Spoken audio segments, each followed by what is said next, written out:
Hello, Dexter. Hello. Claire, how are you doing? Good, All Claire. right.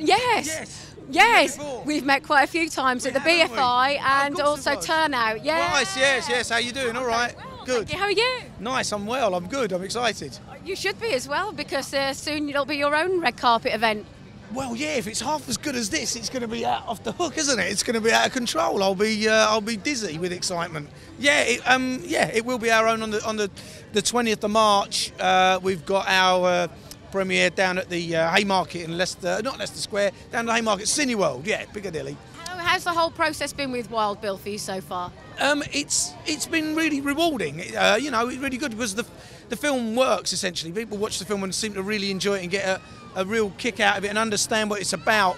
And it's a father and son family story, and it's really important for me that it appeals to a wide audience. I didn't want to just sort of alienate a whole cross section of people. In fact, I wanted to do quite the opposite.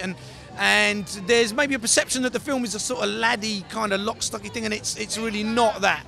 And what's very warming for me is that women see the film and love it, and old people see the film and love it, and young people do, and it really sort of seems to resonate with a lot of different people, which is really what's great. And they enjoy it. A lot of the films being made in London at the moment are very kind of urban, sort of gangster. So it's nice to kind of detract from that, isn't it, really? Well, yeah, I mean, they're not the only stories that we can tell. That's the thing. I mean, I sort of set my film in that world because I knew that, A, it would help me get the film made, and it was a world that I knew, and I thought, I was just stepping out for the first time as a director, so I kind of had a certain amount of safety. But really, my story is, it's a lot deeper than that. It's about a family, and that's what I wanted to look at and deal with. But the wonderful thing about it is that people really kind of respond and enjoy that, and there's humour in it, and heart, and hope, and happiness, and those things come through.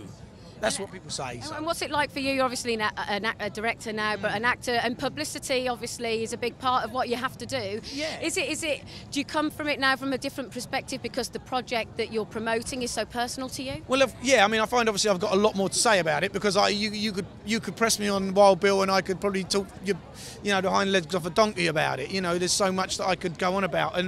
But I mean, it's interesting when you're the acting side of it. You turn up, you wave, and you do your bit, and you know about your one thing. Whereas, of course, when you direct it, you tend to know about everything. You got to, and so that's interesting. You find yourself going, I'm just going on and on and on and on and on, and then poor people like you are standing there nodding, like, is he ever going to shut up?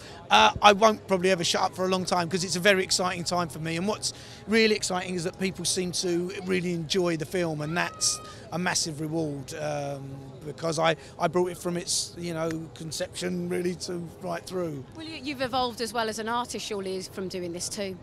I'd like to think so, I suppose. I mean, it's a sort of sideways step. The great thing about a career as such is that it can change in terms of what defines it, and especially in our careers, in our line of work, you can make that sideways step, and it's not mutually exclusive. It's kind of it allows you to, like you say, sort of expand as an artist if that's what you consider yourself to be.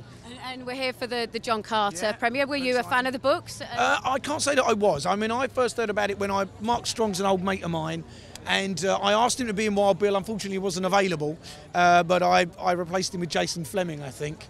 Don't tell Jason Fleming that. No, so his loss. Yeah, his loss. Mark told me about it a while back, and I was like, that sounds great. How can I be in that? And I was like, I've just got this great job, So I'm keen to see Mark. I always love watching Mark. He and I are, like I say, old friends. And he's got great charisma on screen, hasn't he? He's Mark Strong, I mean, the thing about it is he can do anything. I want to see him play a gay pub landlord or something. That's something really interesting, But the thing about Mark is he's one of our great British actors, and he's going to be that guy that in another 20 years they're giving awards to and sort of, lifetime achievement sort of stuff. So are you, Dexter? Well, yeah, maybe. Yeah, you never know.